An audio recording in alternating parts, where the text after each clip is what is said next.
Hello everyone, welcome to hacker around and मैं हूं शाहरुख। आज हम इस एथिकल हैकिंग के पार्ट में हम बात करने वाले हैं रिक्वेस्ट रिस्पॉन्स के बारे में कि रियल वर्ल्ड में रिक्वेस्ट किस तरीके से जाती है। जो कि हम यहाँ पर एक क्वेरी देते हैं रिक्वेस्ट में, जो कि हम इंटरनेट पे कुछ भी सर्फिंग करते हैं तो वहाँ पर हम अपनी क्वेरी देते हैं या फिर किसी को वेबसाइट को एक्सेस करना है तो हम वेबसाइट का नाम लिखते हैं और उसे हम देख पाते हैं। अब एक्चुअल में सिर्फ ये रिक्वेस्ट जाती जो है, इसमें सिर्फ वेबसाइट का नाम ही जाता है या और भी कुछ इन्फॉर्मेशन जाती है? बिल्कुल, इसमें और भी इन्फॉर्मेशन जाती है। वो क्या क्या जाती है आज हम जानेंगे, और रिक्वेस्ट और रिस्पॉन्स के बारे में हम जानेंगे कि इनके और भी डिटेल्स क्या होती है। तो बिना किसी देरी के लेट्स बिगिन। सबसे पहले यहाँ पर आपको मैं रिक्वेस्ट और रिस्पॉन्स के बारे में बता देता हूँ क्या होती है। एक रिक्वेस्ट जाती कैसे है, ठीक है। यहाँ पर सपोज एक लोकल सिस्टम है, ओके, और यहाँ पर एक अपना सर्वर है, ठीक है। जो कि सर्वर पे क्या हम एक्सेस कर रहे हैं, मान लीजिए यहाँ पर हम एक्सेस करते हैं फेसबुक,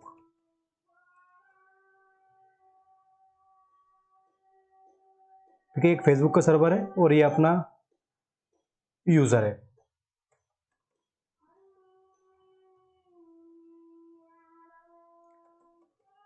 ये है यूजर, ठीक है। इसको एक्सेस करना है फेसबुक पे, फेसबुक के सर्वर पे जाएगा।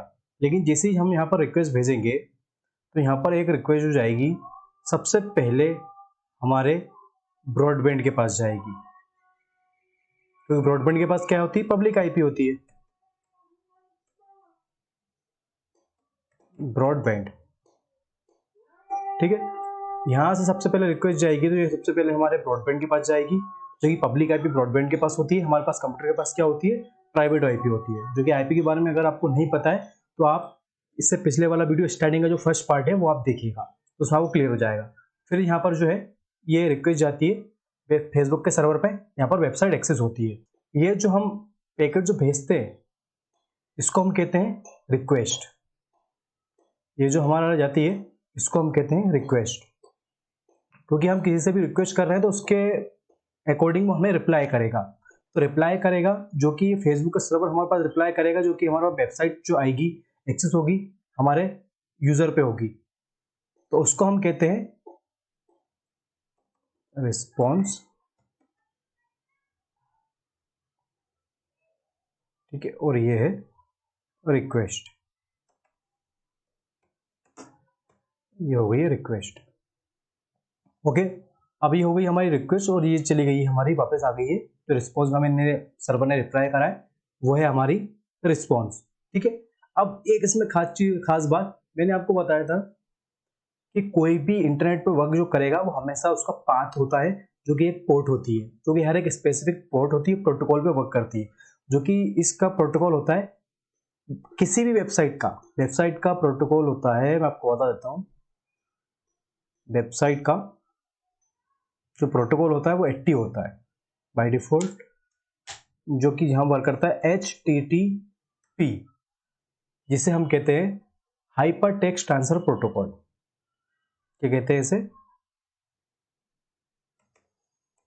Hyper text transfer protocol. Hyper text transfer protocol इसे कहते हैं, जो कि पोर्ट 80 वर्क करता है। आपने कभी भी अब वेबसाइट एक्सेस करते तो वहां पर देखा होगा आपने कि स्टार्टिंग में HTTP लिखा हुआ आ रहा है, ठीक है। अब यहाँ से ये जो रिक्वेस्ट जा रही है ये HTTP में जा रहा है, ये पोर्ट 80 पे होता है। पर ये क्या होता है कि ज्यादा सिक्योर नहीं होता है, ये सिक्योर नहीं होता है, जिससे कि अगर मैं यहाँ पर कोई रिक्वेस्ट भेज रहा हूँ, सपोज मान लीजिए कि यहाँ पर मैं फेसबुक को एक्सेस कर लिया हूँ, लेकिन अब मैं यहाँ पर अपना लॉगिन और पासवर्ड एंटर करने वाला हूँ, तो वो रिक्वेस्ट जा रही है इधर से। तो अगर ये पोर्ट 80 HTTP में जाएगा तो यहाँ पर क्या है कि वो क्लियरली शो हो जाएगा अगर मैं बीच में इसको रिक्वेस्ट को रोकता हूँ। जो कि हम कैसे रोकूंगा ये मैं आपको बताने वाला हूँ। जो कि मैं रोक के अगर मैं इसको देखता हूँ तो यहाँ पर मुझे क्लियरली यहाँ पर जो है दिख जाएगा, जो कि ये सिक्योर नहीं होता है। तो इसलिए इसका एक अपडेट वर्जन होता है, वो क्या होता है वो आपको बता देता हूँ मैं। इसका अपडेट वर्जन होता है, जो कि पोर्ट होती है इसकी 443 होती है। इसका अपडेट वर्जन होता है HTTP, लास्ट में लग जाता है एस यानी कि सिक्योर, क्योंकि एस लगने से यहाँ पर इसकी पोर्ट हो जाती है 443, ठीक है। एस का मतलब हो जाता है लास्ट में सिक्योर, जो कि यहाँ पर एक सर्टिफिकेट वर्क करता है। जो सर्टिफिकेट होता है उस सर्टिफिकेट को हम कहते हैं SSL, सिक्योर सॉकेट लेयर। ये एक तरीके का एक सर्टिफिकेट होता है, जो कि ये सर्टिफिकेट जो होता है ये HTTP पे लग जाता है, तो यहाँ पर उसके HTTP सर्विस में क्या लग जाता है लास्ट में एस, और जो कि इसकी पोर्ट चेंज होकर क्या हो जाती है पोर्ट 80 से इसकी पोर्ट चेंज होकर क्या हो जाती है 443, ठीक है। ये एक हमेशा ध्यान रखिए, कोई भी अगर आप वेबसाइट एक्सेस करते हैं, कोई सी भी वेबसाइट को एक्सेस करते हैं, वो HTTP पे ही वर्क करेगी, या तो पोर्ट 80 पे रहेगी जो कि ज्यादा सिक्योर नहीं होता है, एनक्रिप्टेड नहीं होता है, और जो कि सिक्योर रहेगा तो 443 पे वर्क करेगा, लेकिन वर्क करेगा यहाँ पर HTTP ही वर्क करेगा, HTTPS हो जाएगा जो सिक्योर रहेगा, ठीक है। ये हो गया एक तरीके का रिक्वेस्ट और रिस्पॉन्स, ये कैसे वर्क करती है ये आपको मैंने बता दिया। अब हम इसको बीच में रोक के देखेंगे कि एक्चुअल में ये वर्क कैसे करती है, ठीक है। चलते हैं हमारी काली मशीन पे, ओके। अब यहाँ पर हमारे पास एक डेमो वेबसाइट होती है जिसका नाम होता है testphp.oneweb,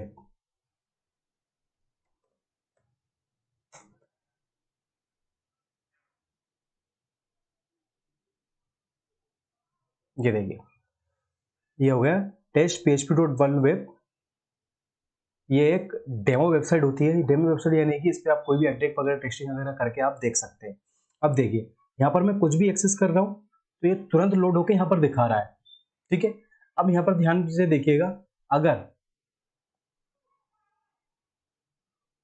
ये देखिए यहाँ पर लॉक लगा हुआ है, मतलब ये कनेक्शन सिक्योर नहीं है, ये देखिए ये बता रहा है, देखिए कनेक्शन इज नॉट सिक्योर, यानी कि ये HTTP वर्क कर रहा है, HTTPS पे वर्क नहीं कर रहा है, मतलब पोर्ट 80 पे कर रहा है, 443 पे वर्क नहीं कर रहा है। अब इसको एक सॉफ्टवेयर होता है जिसके थ्रू मैं इस रिक्वेस्ट को इंटरसेप्ट करूंगा, यानी कि मैं रोकूंगा, अपने सॉफ्टवेयर के थ्रू पहुंचाऊंगा, जिससे कि मेरे पास जो क्या रिक्वेस्ट जा रही है अंदर, इसके अंदर क्या क्या जा रहा है वो आपको दिख जाएगा, ठीक है। अब यहाँ पर मैं बगशूट ऑन करता हूँ, जो कि प्रॉक्सी के यहाँ से मैं ऑन करता हूँ, और यहाँ पर मैं इसको अब मैं रिफ्रेश करता हूँ। अब देखेंगे रिक्वेस्ट जो आएगी मेरे बगशूट से होकर आएगी, देखिए बगशूट में आ गई रिक्वेस्ट, यहाँ पर देखिए रिक्वेस्ट देख रहे हैं आप, ठीक है। अब यहाँ से मैं इसको फॉरवर्ड करता हूँ तो यहाँ पर ये फॉरवर्ड हो गई होगी, ये देखिए जैसे ही होता है। अब मैं यहाँ पर ये प्रोफाइल पे जाता हूँ, या प्रोफाइल पे ये देखिए यहाँ पर भी आ गई है रिक्वेस्ट, आ गई है। अब मैं इसका रिक्वेस्ट का मतलब बताता हूँ आपको मैं, देखिएगा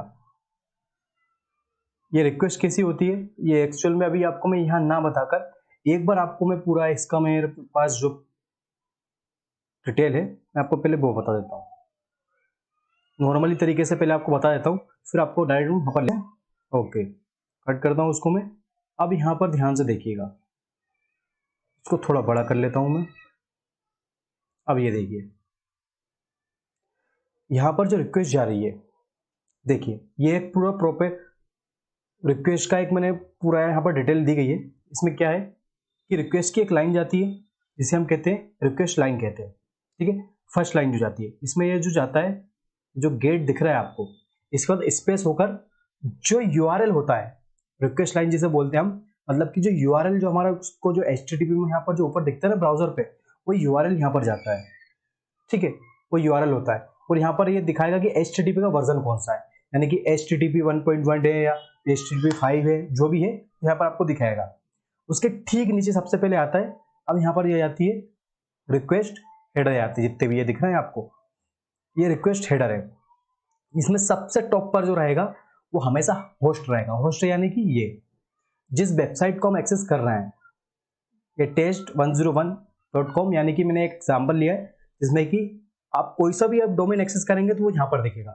बाकी कुछ हेडर्स होते हैं जैसे कि एक्सेप्ट, क्या क्या एक्सेप्ट कर सकता है, इमेज एक्सेप्ट कर सकता है, हम JPG एक्सेप्ट कर सकते हैं, लैंग्वेज क्या है हमारी इंग्लिश US है, ठीक है। एक्सेप्ट एनकोडेड क्या कर सकते हैं, gzip हो सकता है, डिफ्लेट हो सकता है, ओके। और यूजर एजेंट क्या है, यूजर एजेंट वो है जो ब्राउजर हम चला रहे हैं और ब्राउजर की डिटेल चली जाती है यहाँ पर, इसे यूजर एजेंट कहा जाता है। जैसे किसी एजेंट के थ्रू हम काम करते हैं, वैसे हम ब्राउजर के थ्रू यहाँ पर किसी चीज को एक्सेस कर रहे हैं, ठीक उसी के तरीके से इसको यूजर एजेंट कहा जाता है। जो कि यूजर एजेंट से भी पता चल जाता है कि आप कौन सिस्टम यूज कर रहे हैं, कौन सा ऑपरेटिंग सिस्टम यूज कर रहे हैं, कौन सा ब्राउजर यूज कर रहे हैं, कौन सा वर्जन यूज कर रहे हैं उस ब्राउजर का, वो यहाँ पर डिटेल दिखा दी जाती है। और यहाँ पर एक और हेडर होता है जो कि होता है कंटेंट लेंथ, जो कि वो कंटेंट बताता है कि कंटेंट कितनी लेंथ का है। ठीक है, कंटेंट लेंथ क्या होती है, तो वो कंटेंट की लेंथ बताता है। लेंथ क्या होती है, जो यहाँ पर आपको देख रहे होंगे यहाँ पर 35 लिखी हुई है, यहाँ तो बहुत सारी चीज लिखी हुई है, ये हेडर्स काउंट नहीं करता है। जो आपका ये जो मेन कंटेंट है इसे बॉडी के अंदर ये जा रहा है, ये काउंट करता है। ठीक है, इसकी लेंथ काउंट करता है। ठीक है, तो यहाँ पर कोई स्पेस वगैरह नहीं होता, यहाँ था यहाँ तक, मतलब रिक्वेस्ट लाइन और रिक्वेस्ट हेडर के बीच में, यानी कि रिक्वेस्ट पूरे हेडर मैसेज जो होते हैं उनके बीच में कोई एक ब्लैंक लाइन नहीं होती है। लेकिन रिक्वेस्ट मैसेज हेडर और यहाँ पर रिक्वेस्ट जो बॉडी होती है, यहाँ पर ये जो आपको बॉडी दिख रही है ये वाली, इस बॉडी के बीच में एक ब्लैंक लाइन होती है, जो ये जो आपको दिख रही है, ये देखिए जो स्पेस से आपको दिख रहा है, ये सब अब मैं आपको हटा देता हूं यहाँ पर।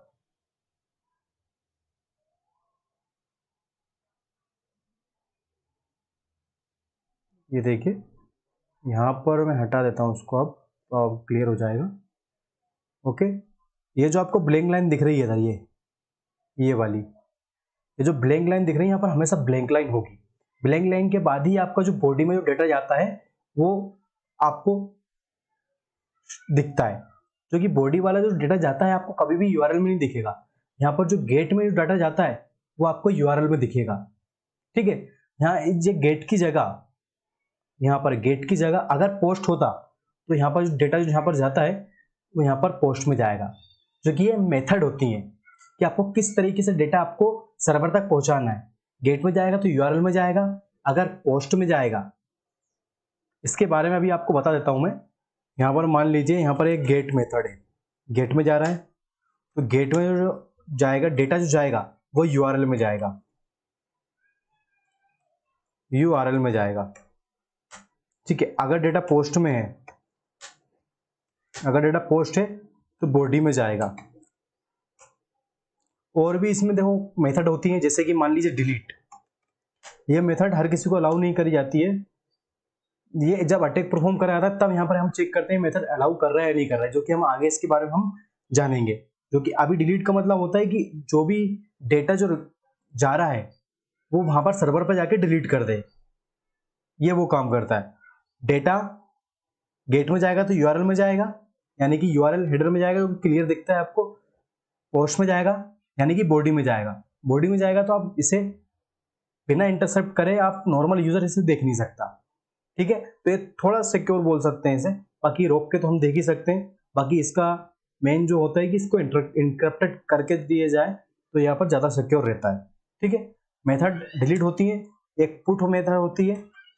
पुट यानी कि कुछ भी चीज, एनीथिंग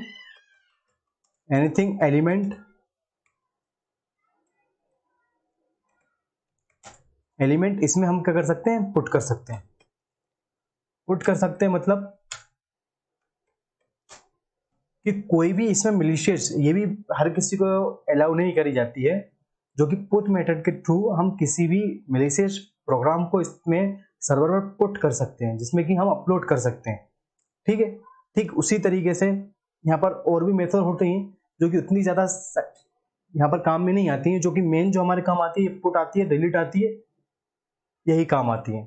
ठीक है, जो कि सबसे ज्यादा हमारे पास जो यूज होने वाली दो मेथड होती हैं, ये दो मेथड होती हैं, जो कि इन दोनों को मैं हटा दूं तो वो होती है गेट और एक होती है पोस्ट। यानी कि गेट मतलब यूआरएल में डाटा जा रहा है और पोस्ट यानी कि बॉडी के अंदर डाटा जा रहा है। अब ये जा कैसे, देखिए यहाँ पर ये जो डेटा है, ये मैंने रिक्वेस्ट जो की है, ये गेट में डाटा जा रहा है।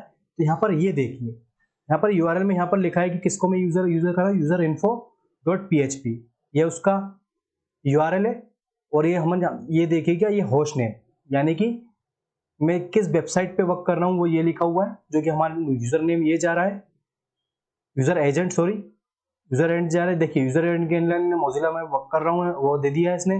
लिनक्स में कर रहा हूँ तो लिनक्स का पूरा नाम दे दिया, फायरफॉक्स का पूरा वर्जन दे दिया, क्या क्या है। देखिए मैंने बोला था ना, बॉडी एक पूरी परफेक्ट जो चीज होती है रिक्वेस्ट की, वो बॉडी मिलाकर होती है। यहाँ पर देखिए ये ब्लैंक लाइन है, ये देखिए, और यहाँ पर ये ब्लैंक लाइन है, जो कि बॉडी के अंदर कुछ नहीं आ रहा था, यहाँ पर ब्लैंक है यहाँ पर भी, इसलिए यहाँ पर कुछ नहीं आ रहा क्योंकि ये गेट में जा रहा है। ठीक है, तो गेट में जा रहा है तो इसलिए यहाँ पर बॉडी के अंदर कुछ दिया ही नहीं गया है, डाटा जा रहा है पूरा यूआरएल में जा रहा है, अब बॉडी में जाने के लिए कुछ है ही नहीं।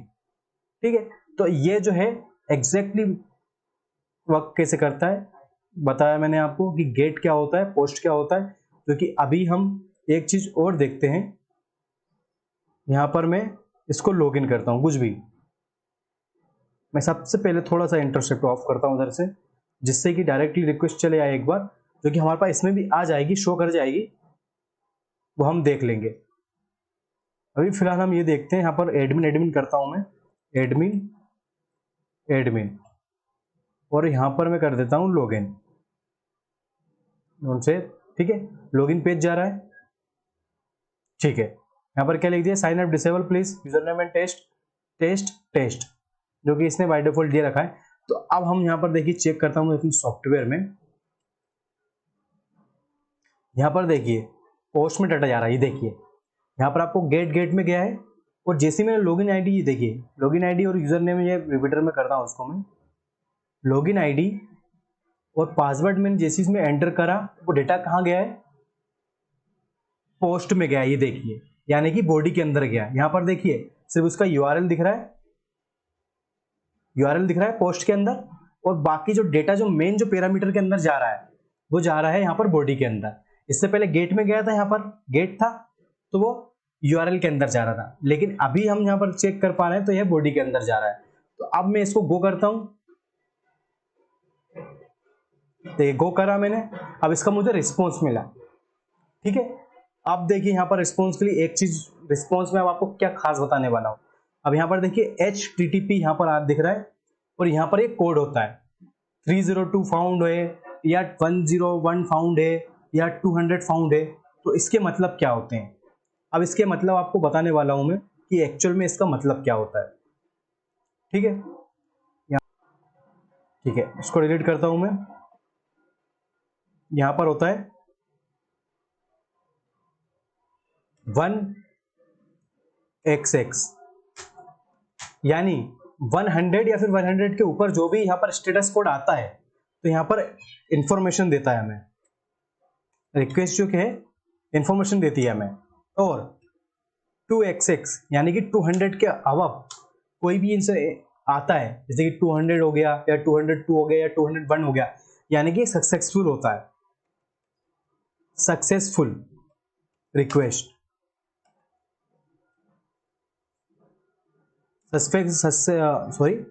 सक्सेसफुल रिक्वेस्ट, यानी कि जो हमने जो रिक्वेस्ट दी है वो सक्सेसफुल हो गई है, जिसका पूरा हमको जो है रिस्पॉन्स आपको सर्वर ने दे दिया है, जो कि 200 स्टेटस कोड यहाँ पर दिखाएगा। और वहां पर अभी हमको 30 बता रहा था ना, 3xx 300 का मतलब ये है रीडायरेक्शन, यानी कि जब भी यहाँ पर 300 का रिस्पॉन्स में अगर कोड आ रहा है 300 का, या फिर 301 302 300 के ऊपर कितना भी आ रहा हो, तो उसका मतलब होता है कि हमारी वेबसाइट जो है कहीं रिडायरेक्ट कर रही है, यानी कि किसी और डोमेन पे हमको रिडायरेक्ट कर रही है। अब वो डोमेन ओपन हो या नहीं हो उससे मतलब नहीं है, बट रिडायरेक्ट कर रही है हमें। ठीक है, सेम ऐसे ही हमारे पास जो है हमें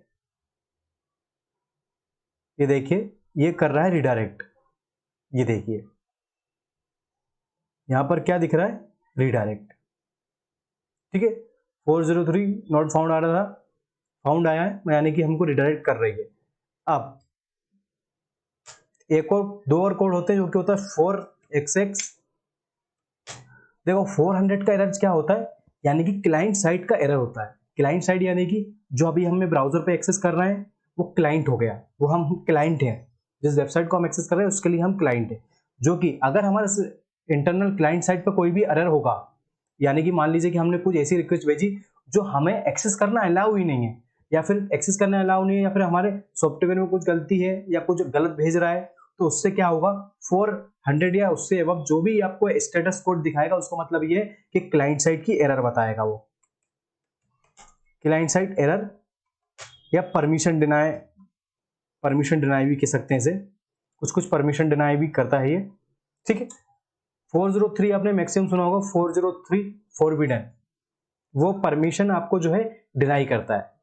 वो 403 का जो एरर होता है 400 के अबव भी होता है, जो कि क्लाइंट एरर आती है जो कि क्लाइंट को अलाउ नहीं करता है को, ठीक है। और होता है 500 का एरर, 500 यानी कि 501, 502 जितने भी एरर होते हैं 500 के ऊपर, ये सर्वर साइड के एरर होते हैं।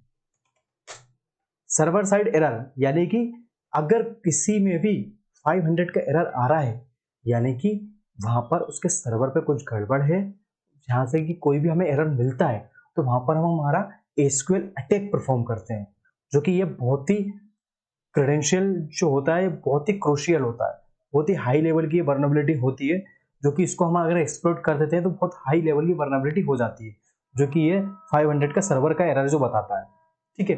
तो ये स्टेटस कोड होते हैं मेन कि जो रिस्पॉन्स में हमें क्या मिल रहा है। ये 5 टाइप के रिस्पॉन्स होते हैं, ये हमेशा याद रखिएगा, ठीक है। यहाँ पर जैसे ये 302 आ रहा है वैसे ही यहाँ पर जब हमारी रिक्वेस्ट, अभी आप देख लीजिए यहाँ पर मैं टेस्ट करता हूँ, क्योंकि हमने टेस्ट बताया था कि आप बाय डिफॉल्ट को टेस्ट कर सकते हैं। अब यहाँ पर देखिए अभी मैं सही दे रहा हूँ, यहाँ पर अगर यहाँ पर मैं जैसे ही गो करूंगा ना यहाँ पर 200 का बता देगा, 200 ओके बताएगा। ध्यान से देखिएगा, रिक्वेस्ट गई है, ये देखिए 200 ओके, यानी कि ये रिक्वेस्ट प्रॉपर वर्क कर गई है। अब यहाँ पर हम रेंडर करके देखेंगे, ये सॉफ्टवेयर के बारे में मत देखिएगा, सॉफ्टवेयर के आगे बारे में बता दूंगा अभी आपको मैं, ये देखिए। और यहाँ पर लॉगिन पेज हमारा जो ओपन हो गया है, ठीक है। यानी कि किसी भी पर्टिकुलर कोई चीज को हम किसी को एक्सेस करते हैं तो वो एक्सेस हो जाना, तो 200 का स्टेटस कोड बताता है। ठीक उसी तरीके से ये स्टेटस कोड हर एक चीज की डिटेल बताते हैं कि आपके एक्चुअल में वर्क क्या कर रहा है, एक्चुअल में प्रॉब्लम क्या आ रही है, ये स्टेटस कोड ये बताते हैं। और ये काफी यूजफुल होते हैं हमारी एथिकल हैकिंग में, पेन टेस्टिंग में, बग हंटिंग में, ये काफी यूजफुल होते हैं। तो ये पूरा जो फंडा मैंने अभी आपको बताया ये रिक्वेस्ट रिस्पॉन्स का होता है। रिक्वेस्ट में मेथड यूज होती है कि मेथड में क्या क्या होना है कि डेटा पोस्ट में जाएगा या गेट में जाएगा, यानी कि यूआरएल में जाएगा या बॉडी के अंदर जाएगा, ठीक है। और स्टेटस कोड ये बताते हैं कि आपकी रिक्वेस्ट एक्चुअल में वर्क कर रही है या नहीं कर रही है, या क्या इसमें दिक्कत आ रही है, वो स्टेटस कोड से आपको समझ में जाएगा। तो ये पूरा एक रिक्वेस्ट और रिस्पॉन्स का एक पूरा कॉन्सेप्ट आपको आई थिंक समझ में आ गया होगा। अगर इसके रिलेटेड आपको कोई भी क्वेरी होती है तो बिल्कुल आप कमेंट कीजिएगा, और इससे रिलेटेड कोई भी आपको जानकारी चाहिए तो आप बिल्कुल उसके लिए भी कमेंट करिएगा। और अगर वीडियो अच्छी लगे तो वीडियो को लाइक, सब्सक्राइब एंड शेयर जरूर कीजिएगा।